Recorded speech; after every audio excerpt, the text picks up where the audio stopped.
Oh, good morning, everybody. It's Monica with King's Titan Homestead, and I am supposed to be cleaning the house today, but it is an absolutely stunning morning, and the temperatures is so cool and crisp this morning that I'm going to work on this flower bed really quick.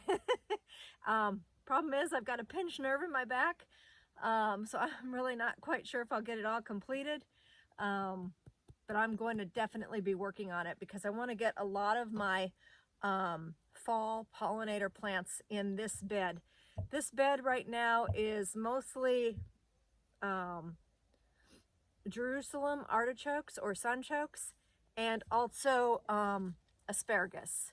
So because I'm already watering it for those things, what I'm going to be putting in are basically some stock, zinnia, Gazania, I don't know if I'm saying that right, and lobelia, and some snapdragons. Just some things for the pollinators. And I know that I mentioned before that I got a Vitex here that's coming out. I'm going to move a lot of these like grapevine and small miniature figs out of here and put them in a more protected area. I, of course, do not have my greenhouse ready yet, and we are expecting some, let's see, north of me is expecting 40 degrees as a low, and I tend to run about 5 degrees colder. So I'm expecting some pretty chilly weather for southern Arizona. And I'm not prepared for it. I am so not ready for this. But before I put everything in, I definitely want to amend the soil here and kind of just, clean it up a bit. Gosh, all these fig trees and everything, I'm going to be moving them. I tend to have really good luck putting everything underneath my really thick, lush mesquite trees until I can get my, greenhouse done, and then it all needs to go in the greenhouse. So some of this stuff I'm going to trim down, pulling weeds to take to the chickens and the other birds. I don't even know what some of these, looks like we even have some more Jerusalem artichokes popping up, which is kind of an odd time. So maybe they're liking the cooler weather. Next year I'm thinking about moving them to another location. This would be my third attempt at Jerusalem artichokes. They seem to have liked it here better. We're just gonna have flowers blooming here pretty soon, and they get a beautiful sunflower type thing. They're from the sunflower family, and I absolutely love to eat them. It's like a nutty potato. They're fabulous. But again, they're still not happy, and it could just be the soil, because they're doing better here than the previous place I tried them last year. Basically, what I've been finding is like trial and error. Try to figure out where the plants like it the best, and when you finally find it, their little sweet spot, that's where you're gonna grow them. So that's what I'm working on.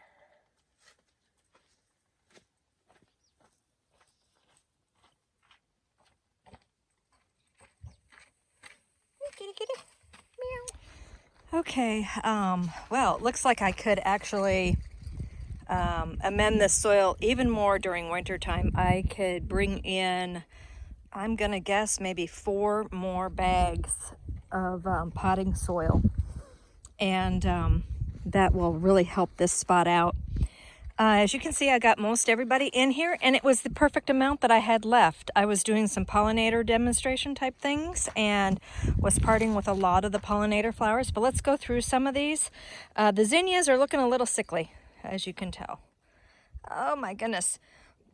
The zinnias were really root bound, and they really wanted out of their pots, and that one got, what do they call it, hydrophobic or something like that, where it just the soil didn't even want to take water. And I'm not sure if it'll make it. I threw it in there. We will see. Say a prayer for her. But anyway, on the side, so we got zinnias going down the middle because they're the tallest. And then on the sides, we have these gorgeous snapdragons. And quite a few of them, probably 4 or 5 of them. And then on the side of those, we have stock. Bees love stock. And this, you can smell this perfume from this flower from a long distance. It is absolutely stunning. I love putting in stock. It lasts a very long time for me here. And when the bees find this, I will take some more video to show you how much they absolutely adore the stock. I'm really curious to find out which one of the plants is going to be their favorite. But in between the stock, we have calendula. Now that's kind of for me too. I'm going to be harvesting the petals off of the flowers for making different salves and lotions and things like that. And then on the side of the calendulas, out on the outer edges, we have the Gazanias, and they're not even open yet. So I will come back out here a little later today so that we can get the full appreciation of how gorgeous the Gazanias are. And in one of the pots, I forget the name of it, but this was one of those little free plant. They get this big bushy red cluster that's really gorgeous. Looks like a foxtail or something. I don't know. I forgot what that is, but maybe I'll look it up real quick. The other thing I have popped up in here, besides, of course, the sunchokes and the feathery asparagus here, and you can see here's some of the asparagus. I have some more red amaranth from spring. I had planted amaranth in here and it popped up all on its own, so I'm really happy to see that coming back for a fall garden. There was a few more little baby ones, but they kind of got trampled on while I was working, but I'm sure they'll be back because amaranth is very difficult to get rid of once you get it established in your garden. But I'm very happy with this. I can't wait till it fills in. I had 2 extra zinnias, and because they do like to spread a little bit, at least I'm hoping, I did throw them in the back of the strawberry patch, because I'm waiting for the strawberries, of course, to fill in, and I need to get some straw for them. Or I will show you what I also do. I have a lot of native grasses here.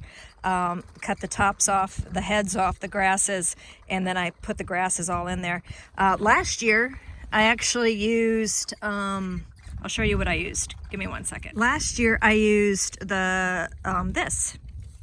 So it dies back every year, and then it pops back up. And so yeah, this is what I had covered the strawberry bed with last year. You can see I have some dead stalks still in here from, this was just a recent transplant into this pond liner. Just gonna come check on these real quick. Look at this. Got me another zucchini coming. Hey, baby. Oh, Dan absolutely loves zoodles. He really loves shrimp scampi zoodles. So I'm going to leave this one just a little bit longer, seeing how one large zucchini will actually make enough noodles for Dan and I. And we got another one coming there too. Hang in there, girls. We got cold weather coming. I don't see any others hiding, which would be nice. And no, none of the greens are popping up yet. Oh wait, I found something. I'll go over into here. We got another zucchini coming. Awesome. It's kind of like an Easter egg hunt in the zucchinis. This bed is basically 2 cinder blocks high, lined with black garbage. Well, it's not really garbage. It's a thicker mill. Dan finds a lot of black plastic in the desert from our border crossers. And so when it's just laying there discarded, he actually brings it to me so that I may reuse it in the gardens. We have to be careful. There's a lot of spiders usually in them. But the other thing I like to point out is this right here. I want to cut this. You see I have it on a piece of rebar. But I want to cut the piece of rebar in half, and then I'm going to drive it into different corners around the garden, because these here, sometimes you can find them at like the secondhand building supplies and stuff like that. This is actually from electric companies, and these are old insulators, glass insulators, but look at, they make really great hose guides. Hoses fit right perfectly in here, so basically these will be hose guides in the garden here pretty soon. As soon as I remember to ask Dan to cut some of the metal for me. And then we're gonna cap these off, because I am really bad at using these for like garbage. Like I'll put little pots, empty pots inside of it, and then they'll be stuck in there for a while and things like that. You know, I lose my garden tools in them. So I just wanna make it look nice, and I'm just gonna cap it. I'm not even gonna fill it with dirt, just cap it. So, projects. So these were given to me by Tina when I was out working her bees the other day. So we have some Mexican petunias that she transplanted. Again, this one's doing really good from the transplant. It's not in as much shock. Surrounded by mother of millions. Look at all the mother of millions babies in here that I have to share. And sumac is really good for our bees out here. A lot of gardeners, especially in the Tucson area, refuse to put in sumac and actually get quite violent on their opinion about that. But these are excellent for our pollinators. The problem is, if you have a really good soil, they do tend to be invasive. Me? That's my soil. They're not really invasive in my country. So more mother of millions, and then in here we have, what do we have? Surprise pepper plants that were volunteers in her garden. And then we have some surprise tomatoes. Some more sumac. These here are weeping acacia, these two. And then this one is total surprise. Two of them popped up in her yard. She doesn't know what they are. And so she gave one to me, and kind of, I don't know, it doesn't smell like cilantro. I'm kind of curious, maybe a type of columbine or something. I don't know. We'll find out, I hope. Oh, the wind is getting really bad out here, but I wanted to show everybody just how gorgeous the Gazanias are starting to open up, and take a peek at how beautiful they are. But I think it's so windy, I don't think that the bees can fly. Take a peek at that one. Look at how stunning.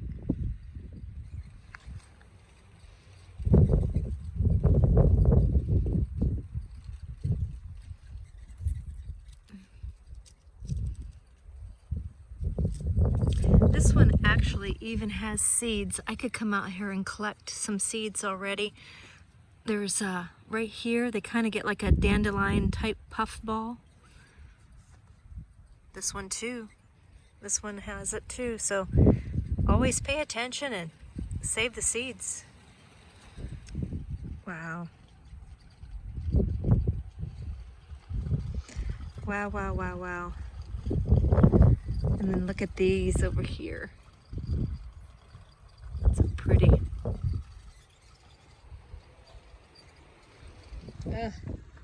Another project I need to get on right away. I need to get on these. Octopus Agave. Let's see if I can get in there. I will happily take as many of these as possible, because the pollinators just love them so much. And look, the pup has already got roots. I have got to get into this, get him all started. Actually did take some still shots of bees working the Gazanias. And also this week we had one bee removal. It was a swarm that was supposed to have actually been hanging there for like 2 weeks, and they never established any comb, and these bees were starving. So we got them gathered up, and so I'll show some pictures of those also.